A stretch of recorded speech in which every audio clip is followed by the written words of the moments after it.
Okay, so there was a lot of controversy going on, a couple of days ago, 2 to 3 days ago, in which basically Joe Biden had gave like this weird, like what seemed to be a fond recollection of his working relationship with James Eastland, who, he was completely against desegregation. He thought black people were inferior, so just a full on white supremacist.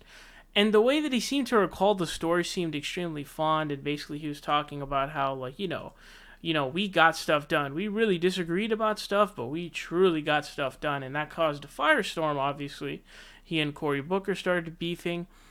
But Tulsi Gabbard shocked everyone by this, because she actually had a pretty bad take on this. That was pretty much, renownedly determined to be bad.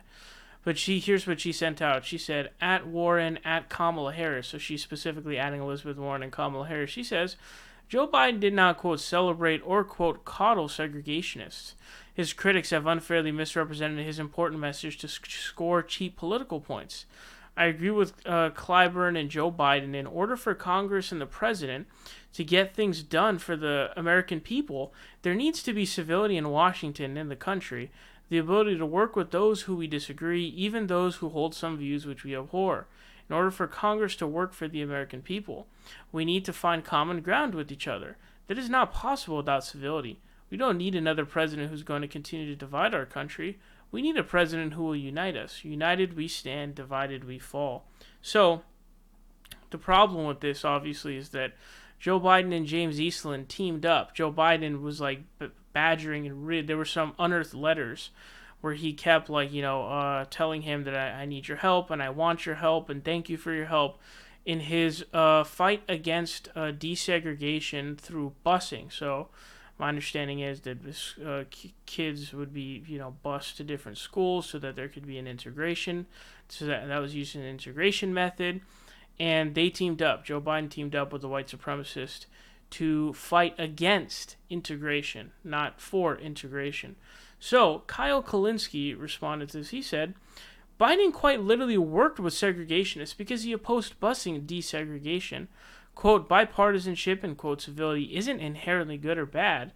It depends on the details. He didn't work with these people to end wars or do anything positive. Key point. Yes, that's very accurate, and that's 100% on point.